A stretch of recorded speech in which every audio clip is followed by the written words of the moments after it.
Hey everybody, I'm back again. It's my second video. I am 10 days post-op.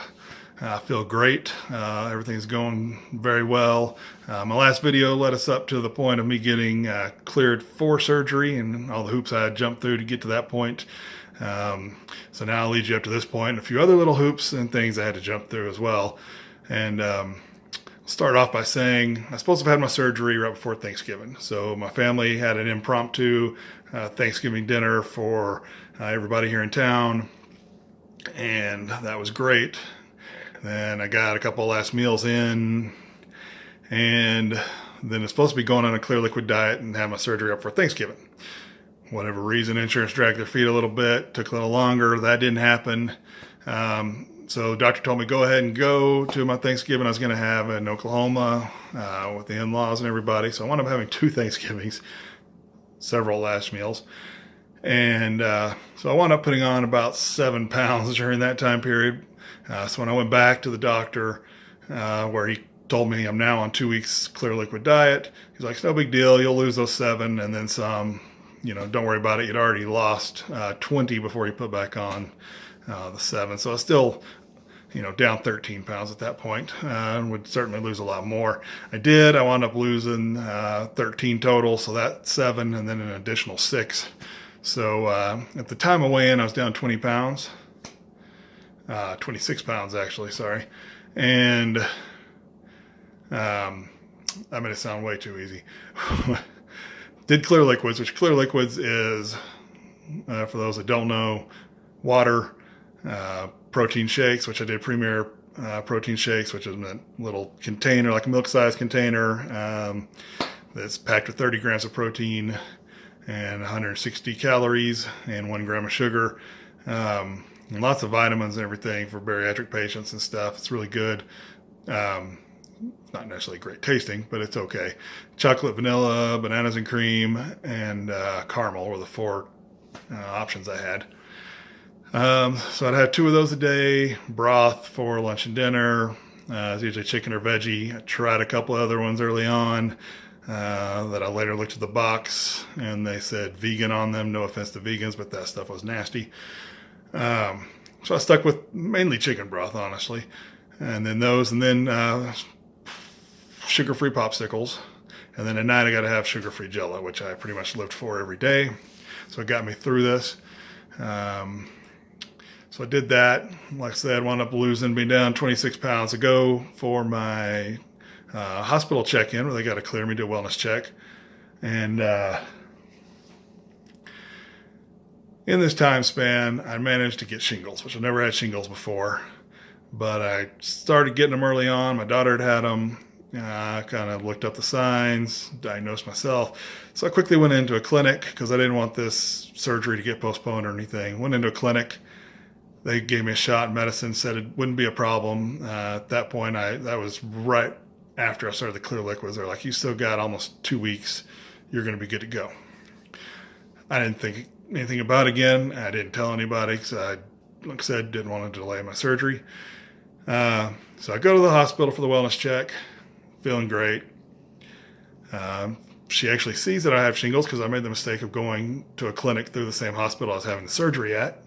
That'll never come up again, but anybody, if that ever does, I would advise you to go to a different clinic if you want to keep this secret. So get there. She's like, she just kind of brushed over it. No big deal.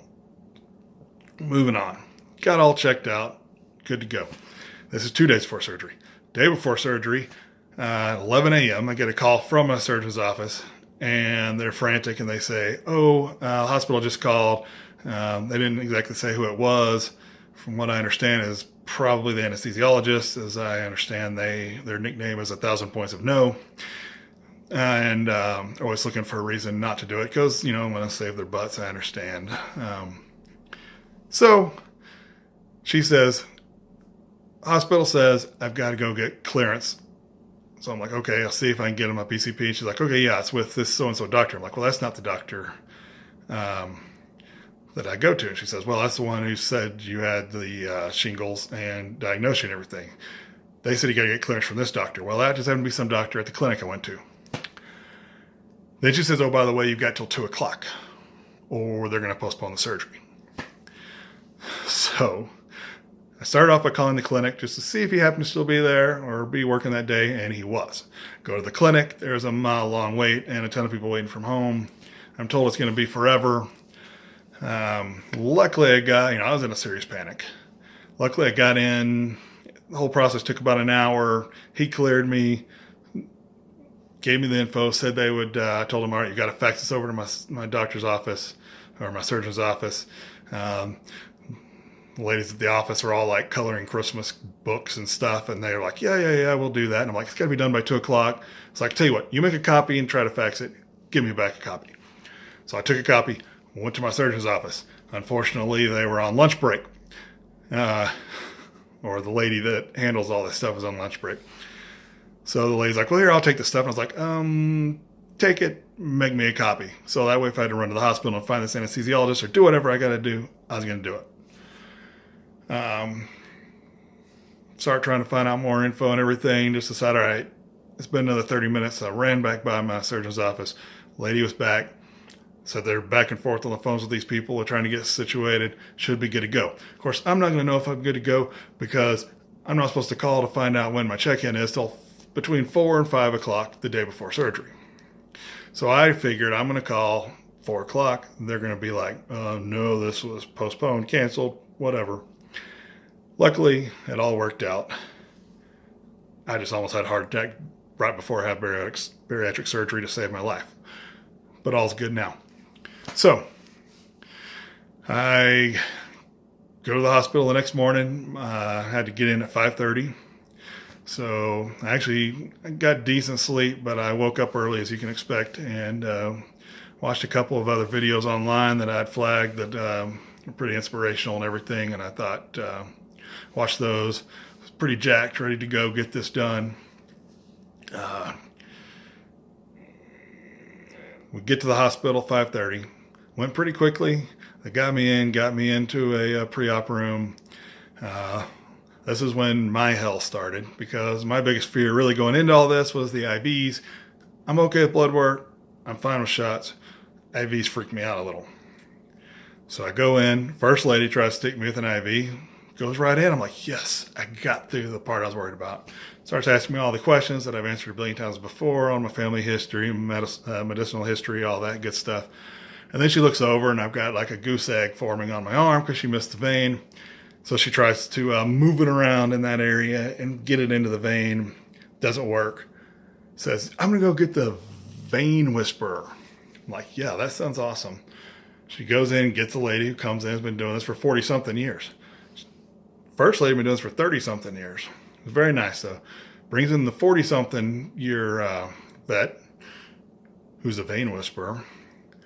She just starts sticking me in various places. None of it's working. She sends up, I'm going to go get the vein whisperer. And I'm like, hold on. Thought I heard the doorbell. Okay, so she's like, I'm going to get the vein whisperer. I'm like, I thought you were the vein whisperer. It's like, oh, no, this lady's been around longer than I have. Then walks a really nice little old lady with a Christmas thing on her head that lit up and all that jazz. She comes in, hands me something to squeeze in my hand. She's like, all right. Starts sticking me. It's not working. Starts basically yelling at me because it says I'm tensing up, making the veins disappear. And I'm like, well, of course I'm tensing up now. You've poked me like 7 times. She can't get it in. So anesthesiologists come walking in. They're like, where's my patient? And they're like, we can't get an IV in. So his assistant starts grabbing the IV. He's like, I got this. So she just jams it into my hand, starts digging around, starts using something called a vein finder. Just has the thing in my hand, digging around, trying to find the vein. No luck. Finally says, all right, you got a nice vein in your neck. We're just going to use that. And I'm like, are you talking about my jugular? She's like, yeah, your jugular. We'll just stick it in there. And I'm like, oh, not happening. I'll bolt or I'll stick this in your jugular. I didn't actually say that, but I was thinking it and possibly would have done it. I wasn't letting him anywhere near my neck. So I'm like, can't you use like my foot or something? So they start looking around down there. And anesthesiologist's like, hey, let's take him back there. We'll put him on some laughing gas, nitrous, do the IVs then. and then do the surgery. And I'm like, yes, that sounds awesome. In the meantime, they continued trying to stick me with everything. Finally, I was like, just take me back there. So then my surgeon sticks his head in. He's like, what's going on? So then they're catching him up. And so they finally was like, bring him on back. So I go back there, totally wide awake, understanding everything that's going on. Get put on the other table very gracefully, I'll say, in my little gurney or in my little outfit that was basically 2 washcloths that tied at the neck. And then they stuck the nitrous oxide mask on my face. Next thing I remember is I said, this is awesome, gave them the thumbs up. And next thing I know, I wake up from surgery. I'm in a little recovery room with my wife and oldest daughter. I really don't remember any of that. They said I said some funny things, whatnot. I have no recollection of that time. I think it moved into another recovery room while I'm waiting for my hospital room to get set up, where everybody who was there to support me was in that room. I vaguely remember some conversations I had in there. I got visited by various people from the hospital, yada yada. Then the room gets opened up, get taken to the room. Now, the worst part of all this, which I've heard lots of people mention, is the gas. That is a serious issue. That was the worst part besides the IVs, the gas. I didn't get the shoulder pain, clavicle pain, whatnot like that. It was just, I felt miserable. The thought of trying to drink the little medicine cups that they give you filled with water or anything down was just not happening.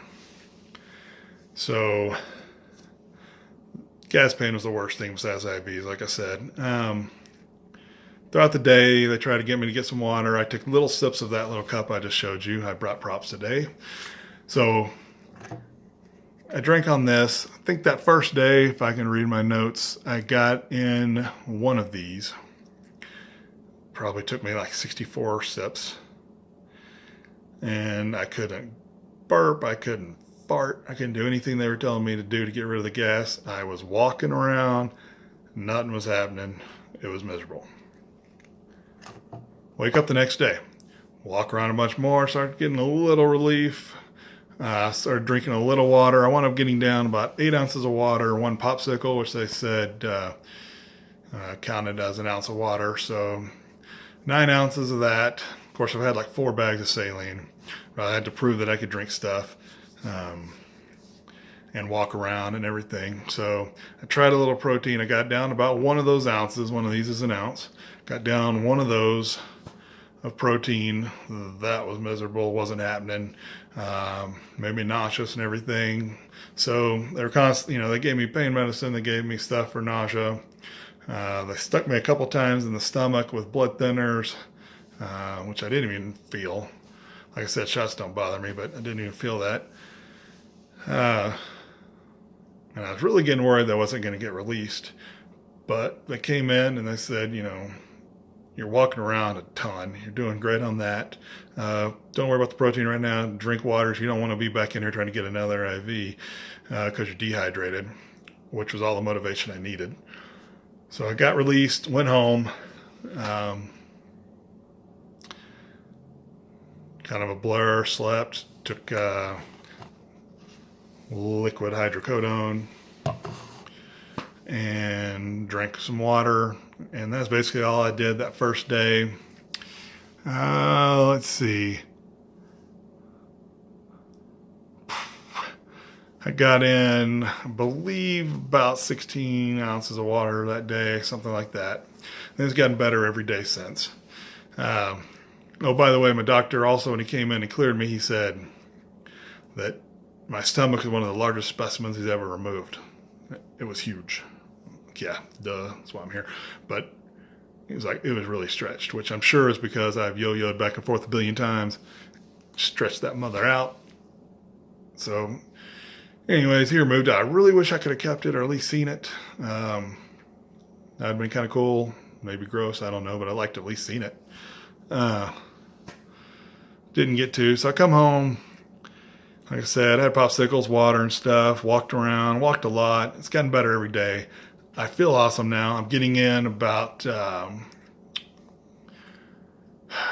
about 56 ounces of water every day. I only need one more cup and I get to that 64 ounces of water that I was on pre-op. And I'm not getting in the 90 ounces of protein. I'm getting about 70. So I go in for my 1 week checkup post-op. He said, don't worry about that. You're doing awesome. Try to get around 60 ounces of, or 60 grams of protein and 64 ounces of water, which is no problem. I'm doing that through protein shakes, mainly, and the broth up to getting cleared there. Got cleared there, now I can drink some creamy soups and soft food, mushy foods, as people refer to them. So far, I tried a half of a scrambled egg. Did that okay. Some people can't do it. Some people can. I did that. It made a lot of noises, but it stayed. I haven't thrown up ever. And I had a little bit of cream of potato last night for the first time. I probably had like an eighth of a cup, maybe a half a cup, somewhere between there. And that's all I could eat.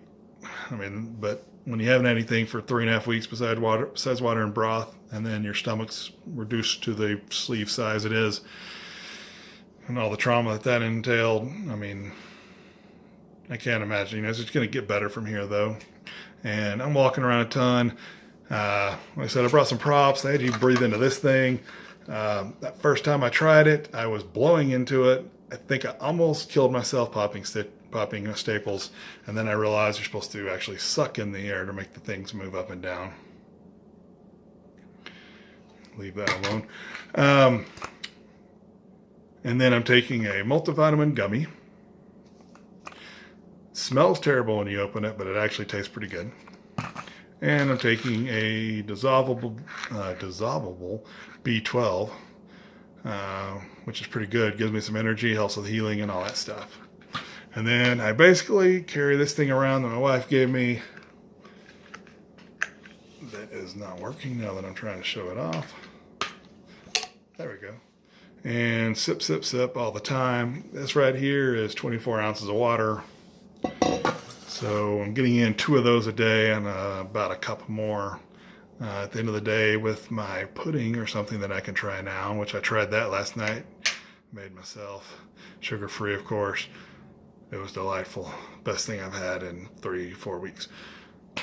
Other than that, I'm doing great. Numbers-wise, I've lost an additional 16 pounds since the surgery. This first couple of days, I'd actually gained a couple because I guess all the gas and saline and everything they've given me.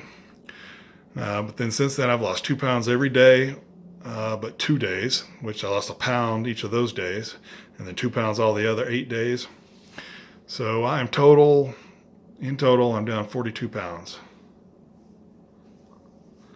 which is awesome. So I'll post another video in a couple of months, maybe my 3 month, maybe I'll do one in my 1 month. I don't know. We'll see. Thanks for watching.